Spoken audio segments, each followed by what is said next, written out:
Most companies now ask you to share your salary expectations on applications, but what do you put when a company requests this? In this episode, my goal is to cover everything you need to correctly navigate the salary expectations questions on job applications. I'm first going to cover why job applications ask what your desired salary is, so you know more about their internal application process and what information this gives the company. That way you know exactly why the company wants this information. Then I'm going to walk you through why I recommend not sharing your expected salary answer on an application form. And I'm going to close the episode out by sharing what to put for salary expectations on application forms. That way you don't risk the opportunity and you do actually secure competitive compensation. So let's get into it. Hi everyone, welcome back to the channel. If you're new here, my name is Brandon Bramley and I'm the founder and lead negotiator at thesalarynegotiator.com. I provide professional job offer negotiation coaching, salary negotiation courses, and tools to help professionals navigate the negotiation process and secure competitive compensation. I'm not just a career coach or recruiter giving out generic salary negotiation advice. There's already enough bad advice floating around online. Instead, I personally led hundreds of salary negotiations across various roles, helping my clients secure millions and more in compensation. My background's actually in strategic negotiations, and my goal is to debunk some of the bad advice out there and give you proven negotiation strategies that are actually going to work and help you earn more. So if you are a career professional and you're looking to earn competitive pay, subscribe here for actionable tips. And when you're ready to take your negotiations to the next level, visit thesalarynegotiator.com for coaching, courses, and tools that are designed to help you negotiate the best possible offer in your next role. Now, before we dive into what salary expectations answer to put on an application form, let's talk about why recruiters and companies want this information.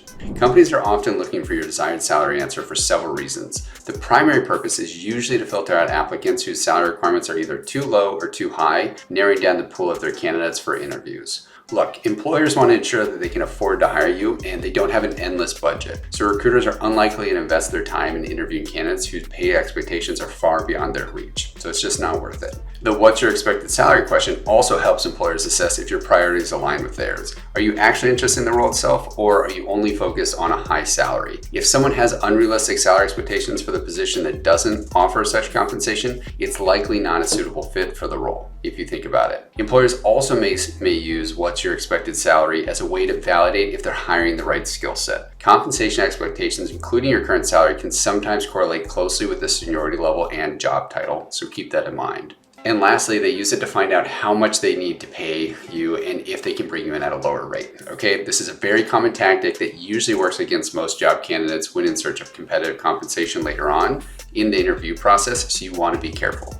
Okay, now that you know why recruiters and employers want your salary information, let's talk through why I recommend not sharing your salary expectations. There are a few salary negotiation mistakes people make, and this one is at the top of the list, okay? So sharing your salary expectations or current pay of the recruiting team is only gonna work against you in most cases. Plus, you haven't even made it to the interview yet, so it's impossible to share your salary expectations on an application form when you haven't learned more about the role, responsibilities, the compensation structures and benefits, and even if it's a right fit for you. Okay, so think about it. If you throw out a number on the application that's lower than what they could offer, you'll likely get less competitive compensation package at the low end of their pay range. Or you run the risk of actually being down leveled, which is very common for roles at tech companies if you're in that industry. On the flip side, right, if you throw out a number that's higher on your job application thinking that it's going to help you, they might think, shoot, not sure if we can afford this person, so let's go in a different candidate instead. So it's not a good strategy and it might not even get you the interview. And if you think about it, I want you to remember they know exactly what they can pay for the role, and you unfortunately don't decide this because they have set pay structures. So don't get down leveled or tied to a low compensation by accidentally providing your salary expectations answered on application forms. It's way too early in the process, so hold that until you have an offer package.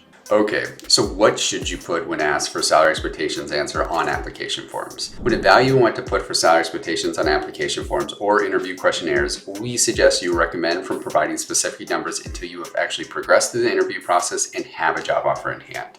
On the job applications, you're typically going to come across either a free text field where you can provide a written response or a numerical field where only numerical values are allowed. If you encounter a free text field, I recommend using phrases like industry standard for this role or market average for this role as your response. If a numerical value is required and text is not allowed, entering 0 or 001 is usually the best approach. Following this simple strategy is usually the most effective way to respond when asked what is your desired salary, because during the interview, you might still be asked about your for salary expectations by the recruiter, and my suggestion is still the same, that you should always withhold that information. The only difference in those cases are that you should turn the question back on the recruiter, since they know the pay ranges. They're always going to know the pay ranges.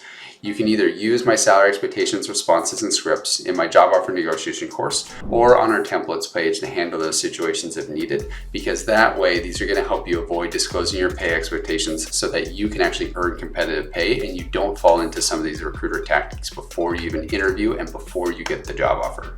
This wraps up the episode on what to put for salary expectations on application forms. I hope this breakdown of why employers and recruiters want this information, how it can work actually against you in this process, and our proven expected salary answers help you feel more confident in this process.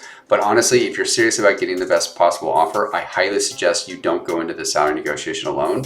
Head over to thesalarynegotiator.com to either work with me directly as your salary negotiation coach or check out my salary negotiation courses and tools. You'll find all the links in the episode notes below, and they're all designed to help you get better pay at your future company. And honestly, if you found this episode helpful, make sure to subscribe, leave a comment, and share it with someone who could actually use this advice in their career. Thanks for tuning in, and good luck negotiating.